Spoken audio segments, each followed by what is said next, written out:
tantôt, je fais beaucoup de choses différentes, mais ce qui me passionne beaucoup, moi aussi, c'est l'humain.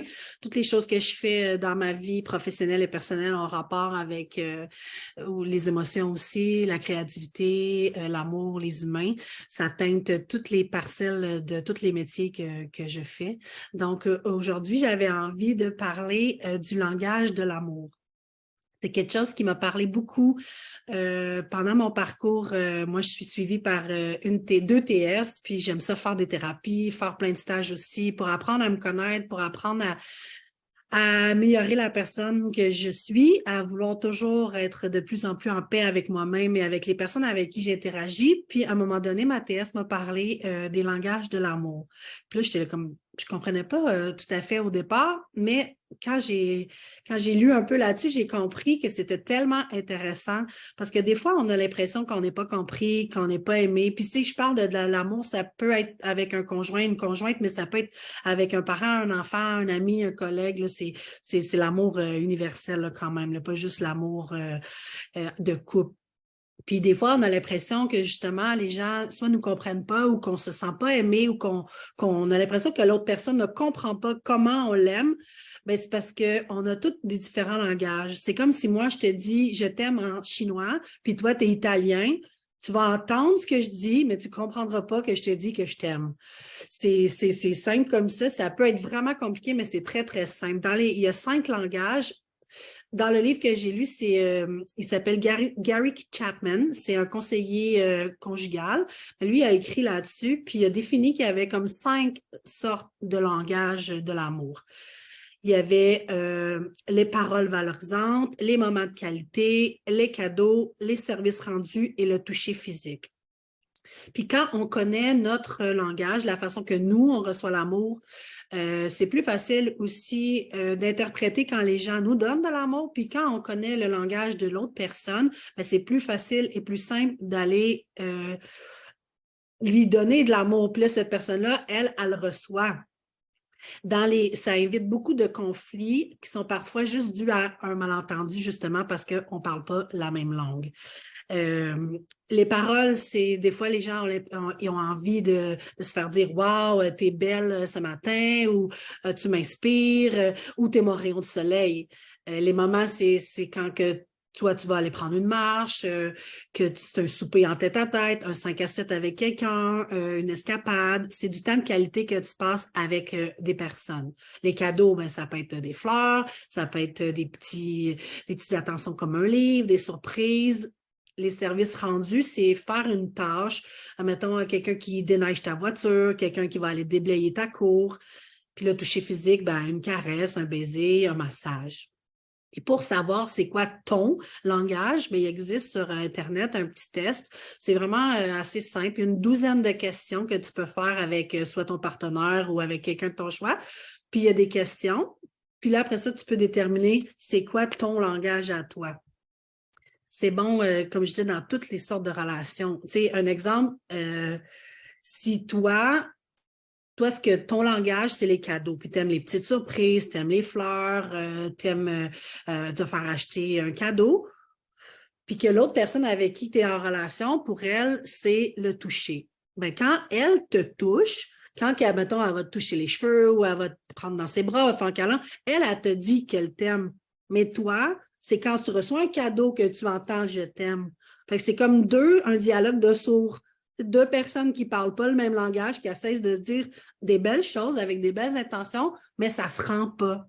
Puis quand tu apprends comment l'autre personne, elle, c'est quoi son langage de l'amour, ben si je sais que Mélanie, elle aime recevoir des petits cadeaux, ben quand j'y envoie un cadeau, elle sait que je lui dis que je l'aime.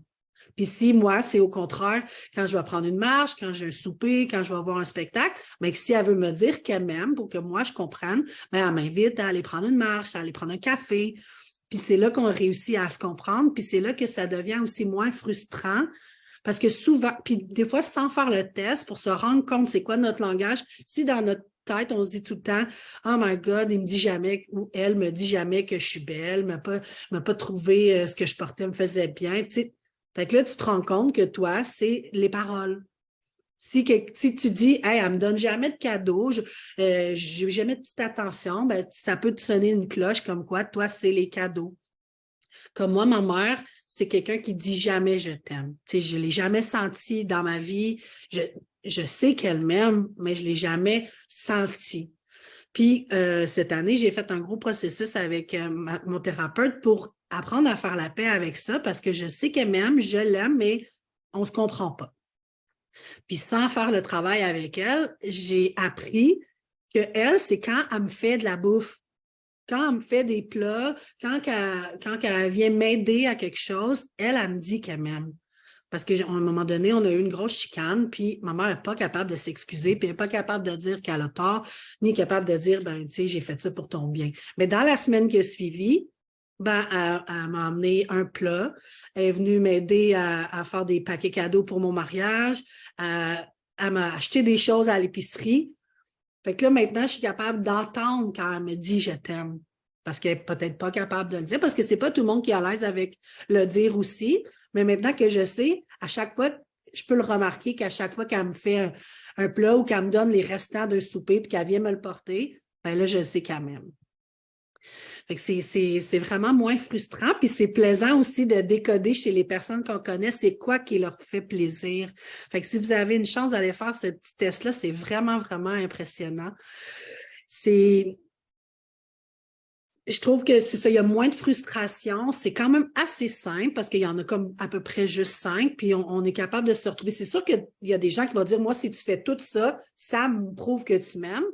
Mais moi, j'aime ça dans le fait de si j'ai envie de dire je t'aime à mon chum, ben je sais que lui, c'est d'aller au restaurant, d'aller prendre une marche, d'aller faire une activité avec lui. Quand j'y dis oui, là, il est full content. Si j'y achète des cadeaux, tu sais, pas qu'il s'en fout, mais tu sais, il y a des gens, tu leur donnes des cadeaux, puis tu fais comment ça, tu capotes pas là-dessus? Parce que toi, t'aimes ça. Tu sais, souvent, on a la croyance, moi j'ai eu cette croyance-là longtemps, donne à quelqu'un ce que tu voudrais recevoir. Mais c'est pas ça quand même, parce que moi, si je veux recevoir des fleurs, puis j'en donne à quelqu'un, puis je vais dire, il n'a pas l'air content, mais moi, c'est parce que moi, ça m'a fait plaisir. Fait que, tu sais, d'être à l'écoute des autres, de savoir ce que eux leur fait vraiment plaisir, puis qu'ils se sentent aimés, je trouve que ça fait la différence dans la relation, peu importe enfant, parents, amis, collègues.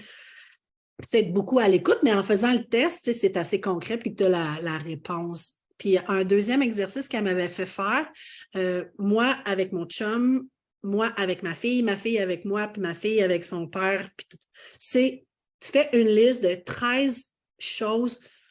J'aime que tu m'aimes comme ça.